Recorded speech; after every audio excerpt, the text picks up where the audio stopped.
Je m'appelle Jocelyn Desjardins. Je suis le porte-parole du Nouveau Mouvement pour le Québec, le NMQ.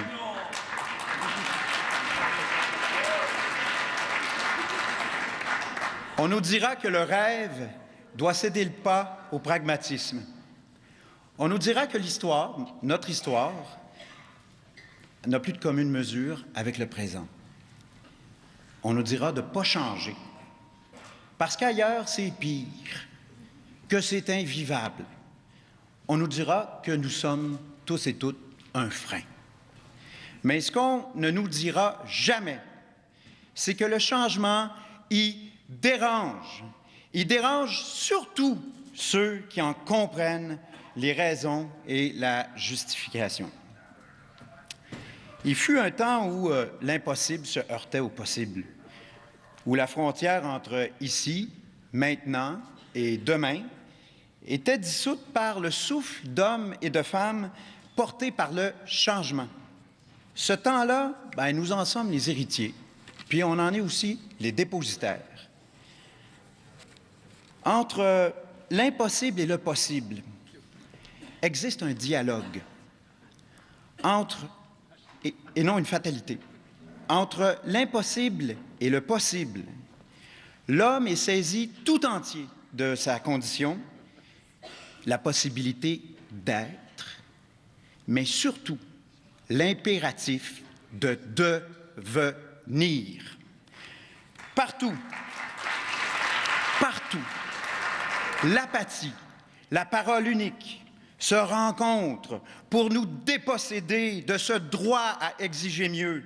Il ne s'agit pas d'inonder nos cœurs et nos esprits de haine ou de rancœur, mais bien de saisir cette occasion-là qui nous est donnée d'espérer. Il s'agit pour nous tous d'opposer le mouvement à l'immobilisme, d'opposer le mouvement au statu quo. Yeah!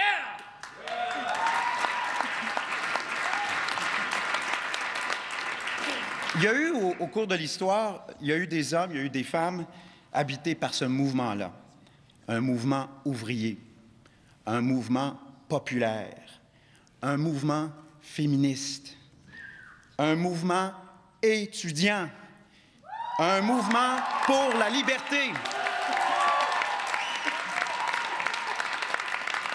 Partout et toujours, le mot résonne dans toute sa force évocatrice. Mouvement. Mouvement vecteur du possible, mouvement catalyseur du changement. On nous accusera de nonchalance de cette affliction qui consiste à s'indigner par mode parce que c'est dans l'air du temps.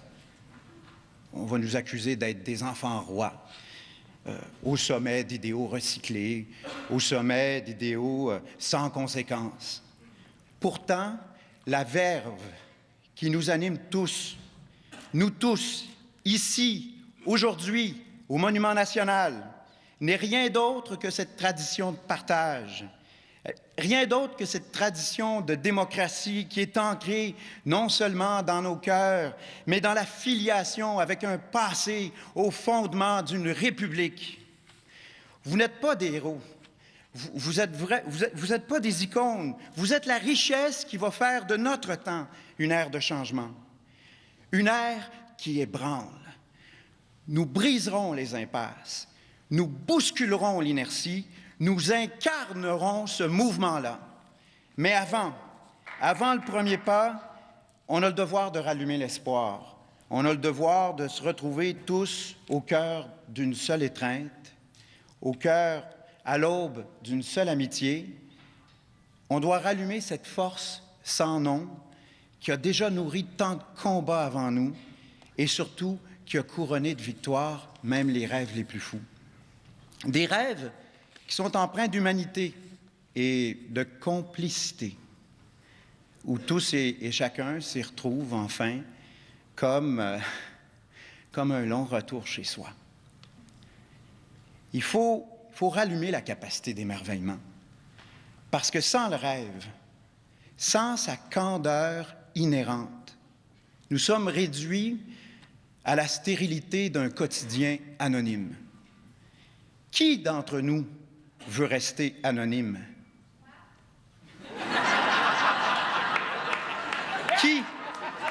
Quelle nation peut se permettre de rester anonyme?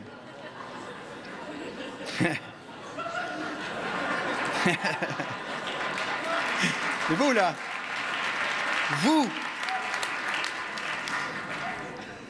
entre vous et moi, entre lui et elle, entre nous et les autres, ben, l'anonymat ne pourra jamais s'imposer si nos cœurs se mobilisent parce que, citoyens, nous échangeons enfin.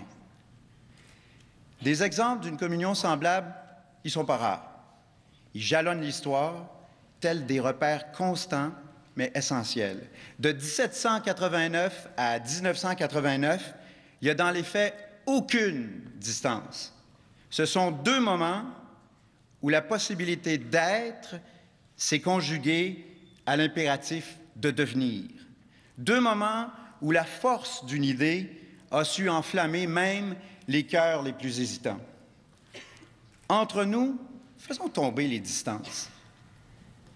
Nous devons parler. Nous devons nous écouter.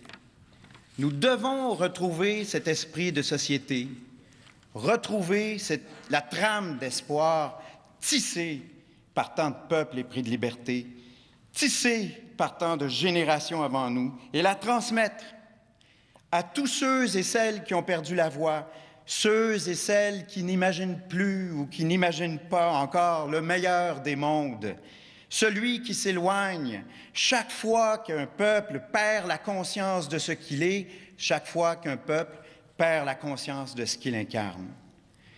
Notre devoir n'est pas seulement celui d'une révolution, notre devoir, et c'en est un, c'est un devoir de complicité, de s'ouvrir à nous-mêmes, de nier une distance factice entre nous tous, de raviver enfin cette fraternité-là, qu'implique le fait d'être un citoyen ici et maintenant. Pourquoi? Parce que c'est uniquement à ce moment-là, dans cet échange-là, dans cette liberté de parole, que vous et moi, lui et elle, nous et les autres, ensemble, on va pouvoir bâtir le rêve et ainsi saisir notre destin en tant que peuple. Merci.